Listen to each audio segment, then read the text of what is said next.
മനുഷ്യ മനസ്സിനെ സന്തോഷിപ്പിക്കുന്നത് എന്തോ അതാണ് രത്നങ്ങൾ.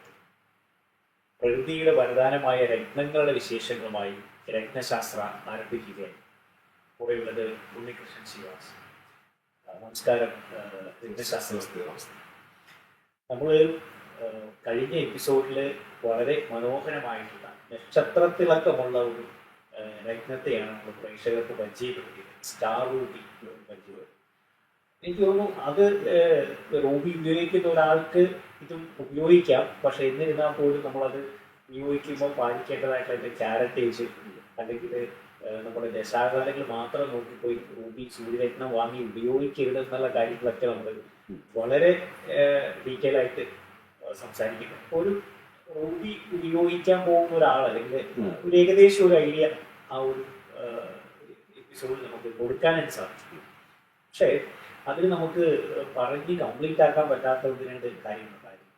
ഈ റൂബിയുടെ ഒറിജിനൽ നാച്ചുറൽ റൂബി പോലെ തന്നെ സിന്തറ്റിക് റൂബികൾ, അല്ലെങ്കിൽ ഈ ട്രീറ്റ്മെന്റ് കഴിഞ്ഞ് അല്ലെങ്കിൽ ട്രീറ്റ് ചെയ്ത് വരുന്ന മാർക്കറ്റിൽ ധാരാളമുണ്ട്. അത് മാർക്കറ്റിൽ ഇഷ്ടംപോലെ കിട്ടാനുണ്ടെന്ന് പറഞ്ഞു.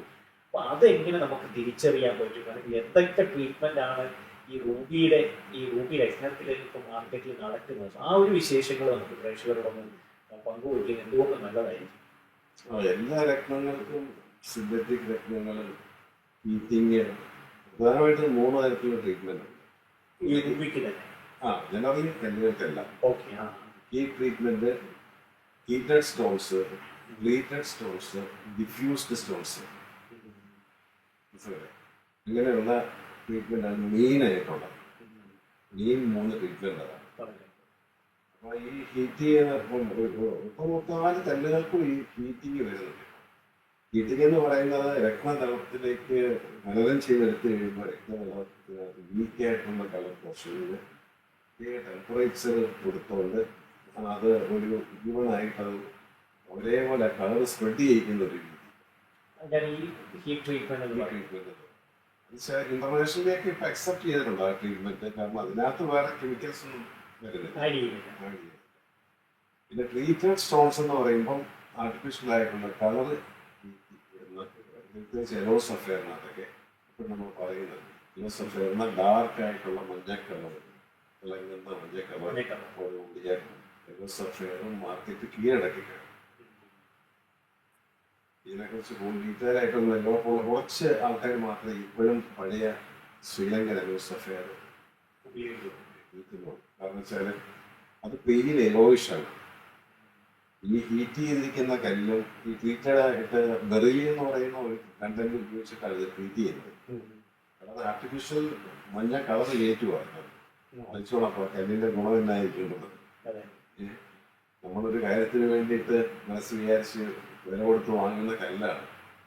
ഈ കല്ലിനകത്ത് ബെറിലി ആണെന്ന് നമ്മൾ മനസ്സിലാക്കുമ്പോൾ നമുക്ക് എത്രമാത്രം പ്രയാസമുണ്ടാകും. അപ്പം ഒരിക്കലും അത് റിട്ടൈൻ ചെയ്യാൻ പറ്റുന്ന ഒരു കാര്യം. അപ്പോൾ നമ്മുടെ നാച്ചുറൽ ആയിട്ടുള്ള പെയിൽ യെലോയിഷ് ആയിട്ടുള്ള ശ്രീലങ്കൻ സഫയറും ഈ ട്രീറ്റ് ചെയ്തിരിക്കുന്ന മഞ്ഞക്കളർ ചേർത്ത് വെറുതെ ചേർത്ത് വന്നിരിക്കുന്ന കണ്ടാൽ ഒരു സാധാരണയാണ് ആദ്യം വെറുതെ എടുത്ത് വെറുതെ ട്രീറ്റ് ചെയ്യാൻ നല്ല മഞ്ഞ കളറുള്ള കല്ല് എടുത്തിട്ടുണ്ട്. എപ്പോഴും ഒരു കാര്യം നമ്മൾ വലിയ തിളക്കം പ്രതീക്ഷിച്ചത് നമ്മൾ ഒരു കല്ലിന് ഒരു തിളക്കമുണ്ടെന്ന് വിചാരിച്ചാൽ ചെല്ലുമ്പോൾ അതിനും വലിയ തിളക്കത്തിൽ കരിഞ്ഞിട്ടുണ്ടെങ്കിൽ അത് നമ്മൾ സംശയനിഷ്ഠയോട് കൂടിയായിട്ടാണ്. കാരണം ഇത് ഗ്ലാസ് ഫില്ലിങ് ആയിരിക്കും. അപ്പോൾ റൂബിയുടെ മെയിനായിട്ടുള്ള റൂബിയുടെ ചാർജ് എന്ന് പറയുന്നത് ഗ്ലാസ് ഫിൽഡ് കല്ലുകൾ മാർക്കറ്റിൽ വരുന്നതാണ്. വളരെ തിളക്കത്തോടുകൂടി ലീഡ് ഗ്ലാസ് ഇട്ടിട്ട് റെസിസ്റ്റൻസ് പവറുള്ള ഗ്ലാസ് ആണ് ലീഡ് ഗ്ലാസ് എന്ന് പറയുന്നത്. അത് ഫ്രാക്ചറിനകത്ത് ഫില്ല് ചെയ്ത് കയറ്റുക. ചൂടാക്കി ഫില്ല് ചെയ്ത് കയറ്റി മാർക്കറ്റിൽ വരുന്നത്. നമ്മൾ സാധാരണ വലിയ ജ്വല്ലറികളെ കാണുന്ന നെക്ലസുകളെല്ലാം ഈ പറയുന്ന പോലെ കളർ സ്റ്റോൺസിന്റെ നെക്ലസിലായി ഞാൻ പറഞ്ഞു. ഡയമണ്ട് അല്ല, കളർ സ്റ്റോൺസ് നെക്ലസ് അതെല്ലാം ഗ്ലാസ് ഫില്ലിംഗ് ആണ്. കാരണം അത് ഭയങ്കര ഭംഗിയായിരിക്കും. നല്ല തിളക്കമുള്ള അതിപ്പോൾ നമ്മൾ നെക്ലസ് ഉപയോഗിക്കുന്നത് കുഴപ്പമൊന്നുമില്ല. നെക്ലസ് പലപ്പോഴും നമ്മൾ ഉപയോഗിക്കുന്നത് നമ്മൾ പക്ഷേ ഈ ഒരു സൂര്യൻ്റെ അനുകൂലാവസ്ഥയ്ക്ക് വേണ്ടിയിട്ട്, അല്ലെ സൂര്യ സൂര്യന്റെ ആ എനർജി നമ്മുടെ ബോഡിയിൽ കിടത്തി വിടാനുള്ള ഒരു കൺസെപ്റ്റിലാണല്ലോ ഈ വേദിക് അസ്ട്രോളജി ഒക്കെ പറയുന്നത്. അതിന് ഈ കല്ല് ഉപയോഗിക്കാം. അതിന് 100% ഒരു ട്രീറ്റ്മെന്റ് ഇല്ലാത്ത നാച്ചുറൽ ആയിട്ടുള്ള ഇപ്പൊ നമുക്കിപ്പം ഈ പറഞ്ഞ പോലെ മൊസാംബിക് രൂപയുണ്ട്, ആഫ്രിക്കൻ രൂപി തന്നെ പറഞ്ഞു വരുന്നുണ്ട്. നമുക്കിപ്പോൾ അതാണ് കൂടുതൽ ഉപയോഗിക്കുന്നത്. അതൊന്നും ഒരു തരത്തിലുള്ള ഹീറ്റിങ്ങും ട്രീറ്റിങ്ങും ഇല്ല. നമുക്ക് വലിയ ഷൈനിങ് അല്ല വേണ്ടത്. ഇത് ഈ മൊസാംബിക് അല്ലെങ്കിൽ ആഫ്രിക്കൻ രൂപി എന്ന് പറയുമ്പോൾ അതിന്റെ കളറിൽ വ്യത്യാസമുണ്ടോ? ഡാർക്ക് ആയിട്ട് വരുന്ന കളറാണ് ക്രോമിയത്തിന്റെ കണ്ടന്റ് അനുസരിച്ചിട്ട് അത് വ്യത്യാസമാണ്. ഇപ്പൊ നമുക്ക് ഇതിനകത്ത് രൂപിയിലെ ലൈറ്റ് കളർ വരുന്നത് ശ്രീലങ്കയിൽ നിന്ന് മെയിൻ ചെയ്യുന്നതാണ്. ശ്രീലങ്കയില് ഉള്ള കല്ലുകൾക്ക് ലൈറ്റ് കളർ രൂപിയാണ്, light colour. Pink ruby, pink sapphire വരുന്നത്. Pink sapphire equals to ruby. Pink sapphire എന്ന് പറഞ്ഞാൽ റൂബിയാണ് ശരിക്കും പറയുന്നത്. പത്മരാഗം എന്ന് പറയുന്ന കല്ലാണ് പിങ്ക് സഫയറിനെ പറയുന്നത്. പത്മരാഗം അതൊക്കെ നമുക്ക് ശ്രീലങ്കയിലെ കിട്ടത്തുള്ളൂ. ശ്രീലങ്കയിലെ വലിയ ഡാർക്ക് ഇത് കിട്ടുന്നില്ല, ഡാർക്ക് ആയിട്ടുള്ള റൂബി കിട്ടുന്നത്. കുറച്ച് ലൈറ്റിഷ് ആയിട്ടുള്ള കളർ ഭംഗിയുള്ള റൂബിയാണ്. പിങ്ക് റൂബി, റോസ് തരത്തിലുള്ള റൂബിയാണ്. അതെല്ലാം റൂബി തന്നെയാണ്. ഇതിനകത്തുള്ള മിറൽസ് എല്ലാം ഒന്നാണ്, അതിന്റെ ഹാർഡ്നെസ് എല്ലാം ഒന്നാണ്. ഉപയോഗിക്കുന്നത് നമുക്ക് കുഴപ്പമൊന്നുമില്ല. പക്ഷെ നാച്ചുറൽ ആയിരിക്കണമെന്ന് മാത്രം, 100% നാച്ചുറൽ. പിന്നെ വരുന്നത് നമുക്ക് ഫ്ലക്സ് ട്രീറ്റ്മെന്റ് എന്ന് പറഞ്ഞാൽ കുട്ടിയായ കെമിക്കലി കയറ്റിയിട്ട് അത് ഫ്ലക്സ്, അതും ഈ പറഞ്ഞ പോലെ ക്രാക്ക് അടയ്ക്കുക. നമുക്കൊരു മൈൻ ചെയ്ത് വരുന്ന രക്തതലങ്ങൾക്ക് ഒരുപാട് ഫ്രാക്ചർ ഉണ്ടാവും. ഇതെല്ലാം വേസ്റ്റ് ആയിട്ട് പോകാതിരിക്കാനായിട്ട് മനുഷ്യൻ തന്നെ കണ്ടുപിടിച്ചൊരു ടെക്നിക്കായിരുന്നു. അതിനുള്ളത് കൊടുത്തു കഴിഞ്ഞാൽ അവർ ഒറിജിനൽ രൂപയായിട്ട്. മറ്റങ്ങനെയല്ല, മറ്റ് നമ്മൾ മൈനിങ് കഴിഞ്ഞ് യഥാർത്ഥമായിട്ട് കട്ട് ചെയ്ത് അത് വാഷ് ചെയ്ത് കട്ട് ചെയ്ത് പോളിഷ് ചെയ്ത് വരുന്നു, അതേ ഉള്ളായിരുന്നു. ഒരുപാട് വേസ്റ്റ് വരും. വേസ്റ്റ് വരുന്നതെല്ലാം ഗ്ലാസ് ഫിൽ ചെയ്ത് നെക്ലസിനായിട്ടും ചെറിയ സെറ്റിംഗ് ചെയ്യുന്നതായിട്ടും മാർക്കറ്റിൽ വരും. ഒന്നും വേസ്റ്റ് വരും. ഇതാണെന്ന് പറഞ്ഞ് വിശ്വസിച്ച് ധരിക്കുന്നവർക്കാണ് ഇതിന്റെ നഷ്ടം വരുന്നത്. ഒരു അസ്ട്രോളജിക്കൽ പർപ്പസിന് വേണ്ടി പോയി വാങ്ങി ധരിക്കുമ്പോൾ ഈ പറയുന്ന ട്രീറ്റഡോ അല്ലെങ്കിൽ ഹീറ്റഡോ ആയിട്ടുള്ള സ്റ്റോണുകളിലേക്ക് പോകാതിരിക്കുക.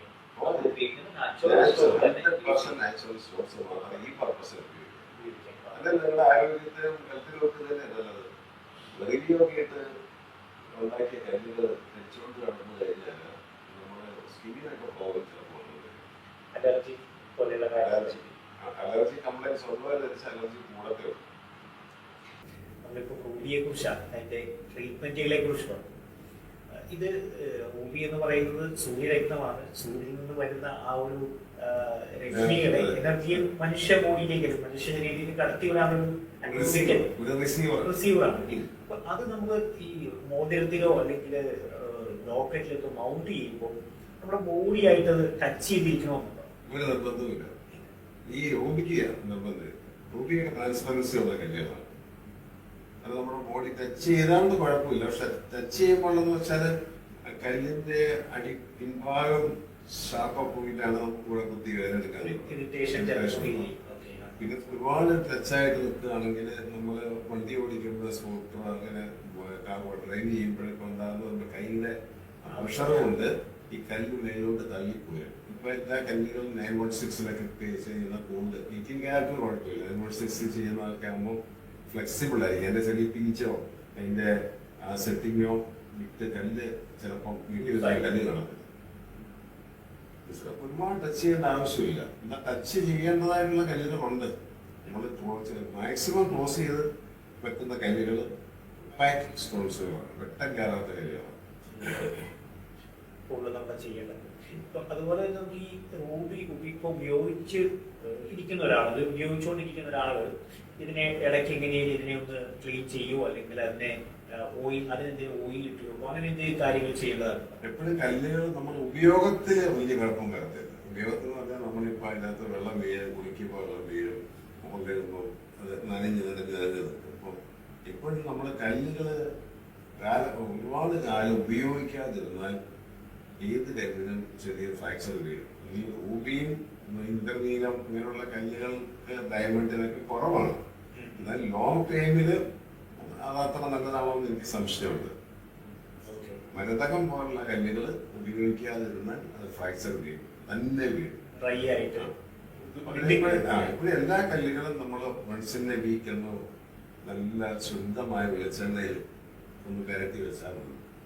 ഒരു ശനിയാഴ്ച രാത്രി കരട്ടി വെക്കും, ഞായറാഴ്ച രാത്രി ക്ലീൻ ചെയ്ത് റെഡിയാക്കുക, തിങ്കളാഴ്ച കൊണ്ട് വീണ്ടും ഉപയോഗിച്ചു. ഒരു ദിവസം ഉപയോഗിച്ചില്ലെന്ന് പറഞ്ഞിട്ട് ചിലരാണെങ്കിൽ കയ്യിലെ ഇത് കല്ലിട്ടിരിക്കുക 10-20 കൊല്ലമായിട്ട് കല്ല് കണക്ക് ഊരിയിട്ടേ ഇല്ല.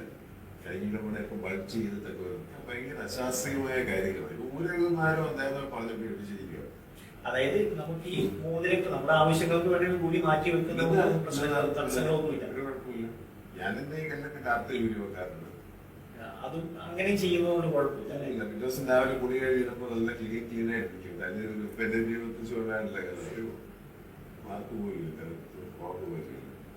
കാരണം കല്ല് നെക്സ്റ്റ് ജനറേഷൻ ഉള്ളതാണ്. നമ്മുടെ കുട്ടികൾക്കോ ഈ കല്ല് സ്യൂട്ടബിൾ ആയിരിക്കും. നമ്മൾ ഈ കല്ല് ഉപയോഗിക്കുന്ന രത്നവും നമ്മൾ വളരെ പരിശുദ്ധിയോടെ അല്ലെങ്കിൽ ശുദ്ധമായിട്ട് നമ്മൾ അതിനെ സൂക്ഷിക്കണം. ഇപ്പൊ ഈ പറഞ്ഞ സ്ഥിതിക്കാണെങ്കിൽ ലേഡീസ് ഒക്കെ റിങ്ങൊക്കെ ഉപയോഗിക്കുന്നവര് കിച്ചണിലൊക്കെ വർക്ക് ചെയ്യുന്ന സമയത്ത് ഇവർക്ക് മാറ്റി വെക്കുന്നതുകൊണ്ട് ഡയറക്റ്റ് സൺലൈറ്റ് എന്തിനുള്ളൂ. ഡയറക്റ്റ് സൺലൈറ്റ് എത്ര ഹാർഡ് ഇരുമ്പാത്തട്ട് ഇങ്ങനെ നല്ല ഫയർ കൊടുത്തോണ്ടിരുന്ന അതിന് തന്നെ വ്യത്യാസം വരത്തില്ല. എത്രയോ സോഫ്റ്റാണ് കല്ലുകൾ.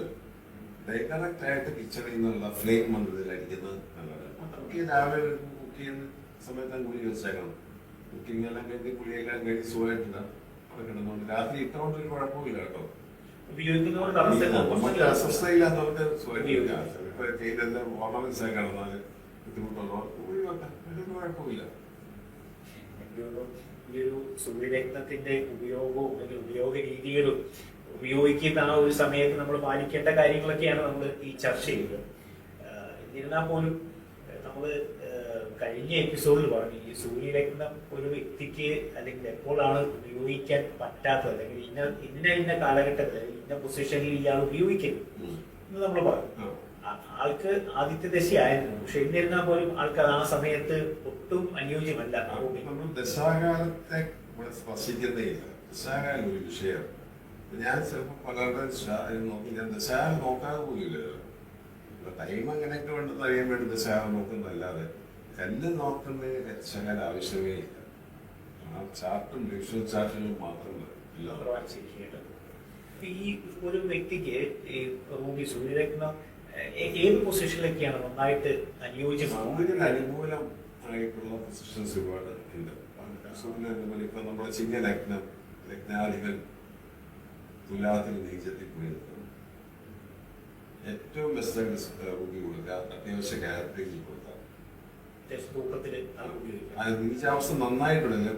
തുലാത്തിലെ 10 ഡിഗ്രിയിൽ സൂര്യൻ നല്ല നീചം. അപ്പൊ ആ നീചാവസ്ഥ ഉണ്ടെങ്കിൽ ലഗ്നാധിപന് നീചത്വം വന്നാലും വിഷ്വൽ ചാർട്ടോടെ ചെക്ക് ചെയ്തിട്ട് വേണമെങ്കിൽ അതിന്റെ സ്റ്റോക്ക് കൊടുക്കേണ്ടത് നല്ലതായിരിക്കും. അപ്പൊ അത് വന്ന ആ സൂര്യന്റെ ആ ഒരു പ്രഭ നമുക്ക് നന്നായിട്ട് കിട്ടും. അതിന്റെ നക്ഷത്രമോ സൂര്യനൊന്നും അല്ല ഇതിനകത്ത് ആ ലഗ്നം വിഷ്വൽ ചാർട്ടിന് മാത്രമാണ്. തീരെ വീക്കാം. നീചത്തിന്റെ ലഗ്നാധിപൻ നീചത്തിൽ പോയി, അതായത് 12 മുറിയുള്ള ഒരു വീടിന്റെ ഉടമസ്ഥൻ സൂര്യനായിട്ട് ആയുർവേദത്തിൽ വേണമല്ലോ ബാക്കി കാര്യങ്ങൾ നടക്കാനായിട്ട്. പല കാര്യങ്ങളും നമ്മൾ കുറച്ച് ലോജിക്കോടെ ചിന്തിക്കണം. ഇതിനകത്ത് വളരെ അത്യാവശ്യമായിട്ട് വേണം. ഇപ്പൊ പ്രത്യേകിച്ച് രീതിയിലുള്ള ഒരാളായാലും നോക്കുകയാണെങ്കിൽ ലഗ്നാധിപനെ ഞാൻ ബൂസ്റ്റ് ചെയ്തത്. ലഗ്നാധിപനെ ബൂസ്റ്റ് ചെയ്യാം. അപ്പൊ ആരോഗ്യം ഉണ്ടാവും, ഹെൽത്ത് ഉണ്ടാവും. പ്രത്യേകിച്ച് സൂര്യൊക്കെ ഉപയോഗിക്കുമ്പോൾ വൈറ്റലിറ്റി ചൈതന്യം ഉണ്ടാവും. റെഡ് എനർജി നമ്മുടെ ബോഡിക്ക് നന്നായിട്ട് വരും. സൂര്യൻ റെഡ് എനർജിയാണ് തരുന്നത്. നമ്മളാണല്ലോ സൂര്യപ്രകാശമൊക്കെ കിട്ടാനും ഒക്കെ പറയുന്നത്. നമ്മള് ലഗ്നങ്ങളെ കുറിച്ചും അതുപോലെ തന്നെ രാശികളെ കുറിച്ചൊക്കെ നമ്മൾ എപ്പിസോഡിൽ കണ്ടിന്യൂ ചെയ്ത് പറഞ്ഞു കൊടുക്കണം. ഇതിന് മുമ്പുള്ള എപ്പിസോഡില് നമ്മൾ പറഞ്ഞ് വന്ന കാര്യമായിരുന്നു കുംഭ ലഗ്നം അതിനെ കുറിച്ച് പറഞ്ഞു സംസാരിച്ചു. പക്ഷെ എനിക്ക് തോന്നുന്നു പ്രേക്ഷകർക്ക് ധാരാളം സംശയങ്ങളുണ്ട്. ഈ കുംഭലഗ്നമാണ്, ഞാൻ ഏത് ലഗ്നമാണ് ധരിക്കേണ്ടത്, അല്ലെങ്കിൽ ഇന്ന രാശിയാണ്, കുംഭരാശിയാണ്, ഞാൻ ഏത് ലഗ്നത്തിലേക്ക് പോകണം, അങ്ങനെയുള്ള സംശയങ്ങൾക്ക് ധാരാളം പ്രേക്ഷകരോട് ചോദിക്കുന്നു. അപ്പൊ ഇത് അവർക്ക് നമുക്ക് എങ്ങനെയാണ് ഒരു ലഗ്നത്തിലേക്ക് അല്ലെങ്കിൽ ഇതിലേക്ക് പോകാൻ പറ്റുക? കുംഭരാശി എന്ന് പറയുന്നത് സോഡിയാക് സൈനിൽ 11th പ്രോഫിറ്റബിൾ സൈൻ രാശി, അതായത് 11th പൊസിഷനാണ് കുംഭത്തിൽ. കുംഭരാശിയില് ശനിക്ക് വേറൊരു ഫേസ് ആവുന്നത്, കുറച്ചും കൂടെ നല്ല പ്രിൻസിപ്പളുള്ള കാര്യങ്ങൾ ഒരു ജസ്റ്റിസ് ആയിട്ട് ന്യായമായിട്ട് നടത്തുകയൊക്കെ ചെയ്യുന്നൊരു ഒരിതാണ്. മറ്റേ ടെൻത്ത് പോലെ സൈൻ ഓഫ് ക്യാപ്രിക്കോണിലാണ് നമുക്ക് ബിസിനസ്സാണ്. 10ാം ഭാവത്തിൽ ബിസിനസ്സാണ്. 11 പറയുമ്പോൾ അതിന് ബിസിനസ് അല്ല. അപ്പോൾ അവിടെ കുറച്ചുകൂടെ നല്ലൊരു പ്രിൻസിപ്പൾ ബേസിക് ആയിട്ട് നല്ല അടിസ്ഥാനമുള്ള ആളും നല്ല കാര്യങ്ങൾ, അതായത് കാര്യങ്ങൾ സത്യസന്ധമായിട്ട് നടത്താനും ഒക്കെയുള്ള പ്രാപ്തികളും ശരിക്കും എല്ലാ കാലവും ഇവിടെയുണ്ട്. മനസ്സിലായോ? ശരിക്കും മനുഷ്യനെ അവന് നന്മയിലേക്ക് വേണം നയിക്കുന്നില്ല. അവനെ ശരിക്കും ട്രെയിൻ ചെയ്യും. ട്രെയിനിങ് ആണ് നമ്മൾ പറയുന്നത് പോലെ സമയാവകാശമാണ് കഷ്ടപ്പെടുന്നത്. ട്രെയിൻ ചെയ്യിച്ചുകൊണ്ടിരിക്കുകയാണ്. പോലീസിലേക്ക് അവന് അപ്പോയിൻമെന്റ് കിട്ടി അവന് ട്രെയിൻ ഫീൽഡ് നടന്നുകൊണ്ടിരിക്കും. ആ ട്രെയിനിങ് കഴിയുന്നതോടുകൂടി നമ്മൾ മനസ്സിലാകും നമുക്ക് എന്താണ് നമ്മൾ ചെയ്യാൻ പാടില്ല, എന്ത് ചെയ്യണം എന്നുള്ളത് നന്നായിട്ട് ബോധ്യപ്പെട്ടിട്ടുണ്ടെങ്കിൽ, പ്രത്യേകിച്ച് കുംഭരാശിയാണ്. അതുകൊണ്ടാണ് വ്യാഴം അവിടെ ഒരു കംഫർട്ടബിൾ രാശിയായിട്ട് നിൽക്കുന്നത്. വ്യാഴത്തിന് കുംഭത്തിലെ വ്യാഴം കർക്കിടകത്തിന് തുല്യമാണ്. ഉച്ചസ്ഥിതി പോലെ തന്നെ നിൽക്കും. കാരണം വ്യാഴവും നമുക്ക് ഈ മനുഷ്യ നന്മയ്ക്ക് വേണ്ടി, ലോക നന്മയ്ക്ക് വേണ്ടിയിട്ട്, സമൂഹത്തിന് വേണ്ടിയിട്ടും ഒക്കെ നല്ല കാര്യങ്ങൾ ചെയ്യുവാനും പ്രവർത്തിക്കുവാനും പറഞ്ഞു കൊടുക്കുവാനും പുരസ്കാരത്തിരിക്കുവാനും ഒക്കെ വ്യാഴത്തിനാണ് അപ്പൊ അത് വ്യാഴം വളരെ കംഫർട്ടബിൾ. അവിടെ മകരം രാശിയിൽ വ്യാഴം കംഫർട്ടബിൾ അല്ലാന്ന് ഞാൻ പറഞ്ഞു. ബിസിനസ് രാശിയെ വ്യാഴം ബിസിനസ് അല്ല. അപ്പൊ ഈ കുംഭത്തിന്റെ സോണിലേക്ക് വന്നു കഴിഞ്ഞാൽ കുംഭ ലഗ്നത്തെ കുറിച്ച് പറയാം. ലഗ്നം അതിനകത്ത് വളരെ ഇമ്പോർട്ടൻ്റ് ആണ്. കുംഭലഗ്നം എന്ന് പറയുന്നത് കുംഭലഗ്നം ശനിയുടെ ലഗ്നം. ഇപ്പൊ ലഗ്നത്തിൽ തന്നെ ശനി നിൽക്കുന്നു. ശനിയുടെ കല്ല് നമുക്ക് യൂസ് ചെയ്യാൻ പറ്റും. ലൂസിഫർ യൂസ് ചെയ്യാം. ഇനി 12 മകരത്തിലാണെന്ന് വിചാരിക്കുക, അപ്പോഴും നമുക്ക് യൂസ് ചെയ്യാൻ പറ്റും. കാരണം മകരവും കുംഭവും ശനിയുടെ ഹൗസസ് ആണ്. ഇനി ലഗ്നാധിപനായ ശനി പോയി തുലാത്തിൽ പോയി നിൽക്കുന്നു. കുംഭവും തുലാവും വളരെ കുംഭലഗ്നക്കാർക്ക് എപ്പോഴും തുലാം എന്ന് പറയുന്നത് ഭാഗ്യ സ്ഥാനമാണ്. തുലാം രാശി എന്ന് പറയുന്നത് ശുക്രന്റെ രാശിയാണ്. കുംഭം, മീനം, മേടം, ഇടവം, മിഥുനം, കർക്കിടകം, ചിങ്ങം, കന്നി, തുലാം. 9 എപ്പോഴും ഭാഗ്യസ്ഥാനം കൂടെയാണ്. ഭാഗ്യസ്ഥാനത്തിന്റെ നല്ലൊരു ശുക്രനാണ്. അപ്പൊ ശുക്രന്റെ രാശിയിൽ ലഗ്നാധിപനായ ശനി പോയി നിൽക്കുന്നു. ശനിയുടെ ഉച്ചരാശി. ശനിക്ക് ഏറ്റവും കംഫർട്ടബിൾ ആയിട്ട് രാശി തുലാം രാശിയാണ്. വാസാണ്, ബിസിനസ്സാണ്, കച്ചവടമാണ്. അതുകൊണ്ട് കച്ചവടക്കാരനാണ് ശനി എന്ന് പറയുന്നത്. ശനി ദശയിൽ നമുക്ക് പണം വരും. നമ്മളെന്തെല്ലാം റൗണ്ട്സ് കൂടെ പോയാലും നമുക്ക് ഫൈനാൻഷ്യൽ ഗ്രോത്ത് വരുന്നതും ഫൈനാൻസ് വരുന്നതും ശനിയുടെ രീതിയിൽ തന്നെയാണ്. നല്ല ബിസിനസ്സുകാരെല്ലാം നല്ല ശരിക്കാരാണ്. അപ്പൊ ഇത് ലഗ്നാധിപൻ പോയി അവിടെ നിന്നു. ഏറ്റവും ബെസ്റ്റാണ് ശനിയുടെ കല്ല് ധരിക്കാൻ. ക്യാരറ്റ് എത്ര വേണമെന്നുള്ളത് ഡിവിഷണൽ ചാർട്ടും മറ്റു കാര്യങ്ങളും. ഇപ്പൊ ശനി മാത്രമേ ആ ചാർട്ടിനകത്ത് നന്നായിട്ട് നിൽക്കുന്നുള്ളൂ. ഇവൻ ശുക്രൻ പോലും നീച്ചത്തിൽ, തുലാം രാശിയുടെ അല്ലുവിൽ പോലും നീച്ചത്തിൽ നിൽക്കുന്നു, കന്നി നിൽക്കുന്നു എന്ന് പറയുമ്പോൾ നമ്മൾ ക്യാരറ്റ് കൂടുതൽ കൊടുക്കും. അതേസമയം ബാക്കി പല ഗ്രഹങ്ങളും ശുഭഗ്രഹങ്ങളും ഒക്കെ നല്ല സ്ഥാനങ്ങളിലൊക്കെ നിൽപ്പുണ്ട്. ശനി പോയി ഉച്ചസ്ഥാനത്തേക്കാണെങ്കിൽ ഒരുപാട് ക്യാരറ്റേജ് അവിടെ വേണ്ട. ഉണ്ട്. നമുക്ക് ബലമില്ലാതെ വരുമ്പോഴാണല്ലോ നമുക്ക് ശരീരത്തിന് തന്നെ നമുക്ക് ബലമില്ലാതെ വരുമ്പോഴാണ് നമുക്ക് കൂടുതൽ മെഡിസിൻസും അല്ലെങ്കിൽ ശരീരം നന്നാകാനുള്ള സംഗതികളും തിരിമും കാര്യങ്ങളും എല്ലാം കൊണ്ടല്ലേ നമുക്ക് റിജുവിനേറ്റ് ചെയ്ത് കൊണ്ടുവരുന്നില്ല എന്ന് പറഞ്ഞാൽ അതും നല്ല പൂർണ്ണ ആരോഗ്യവാനായിട്ട് നല്ല ഹെൽത്തി ആയിട്ടിരിക്കുന്നു. ആ നാട്ടിലൊരു സ്പോർട്സ് താരമാണ്. പുള്ളിക്ക് ഒരുപാട് വേണം ഇനി അത് മെയിൻറ്റെയിൻ ചെയ്ത് കൊണ്ടുവരുന്നത്. എന്ന് പറഞ്ഞ പോലെ ഗ്രഹങ്ങള് വളരെ വീക്കായിട്ട് നിൽക്കുന്ന ഗ്രഹങ്ങൾ അതുപോലെ തന്നെ ഉച്ചസ്ഥിതിയിൽ നിൽക്കുന്നു. ആ ഗ്രഹം മാത്രമേ ഉള്ളൂ ആ നവഗ്രഹങ്ങളിൽ ആ വ്യക്തിയെ സപ്പോർട്ട് ചെയ്യുന്നെങ്കിൽ അതിന് ക്യാരക്ടർ കൂടുതൽ ഉറപ്പായിട്ടും. അപ്പൊ തുലാം ലഗ്നക്കാരൻ കുംഭലഗ്നക്കാരന് തുലാത്തിൽ ശനി നിൽക്കുന്നു. ഇതിന് വേറൊരു ഗുണമാണ്. ഇപ്പൊ തുലാത്തിൽ പോയി ശനി നിൽക്കുന്നു, ഈ ശുക്രൻ വന്ന് കുംഭലഗ്നത്തിൽ നിൽക്കുന്നു. അത് അസാമാന്യ യോഗമാണ്. ഭാഗ്യാധിപൻ ലഗ്നത്തിൽ, ഭാഗ്യാധിപൻ കുംഭലഗ്നത്തില്, ഭാഗ്യാധിപനായിരിക്കുന്ന ശുക്രൻ കുംഭലഗ്നത്തിൽ, ലഗ്നാധിപനായിരിക്കുന്ന ശനി തുലാത്തിൽ നിൽക്കും. പരസ്പര പരിവർത്തന യോഗം എന്ന് പറയും. വിശേഷതയുണ്ട്. പരിവർത്തന അംഗാവല ക്ഷേത്രങ്ങൾ ശനി പോയി ശുക്രൻ പോയി ശനിയുടെ നാശിപ്പ് നിൽക്കുന്ന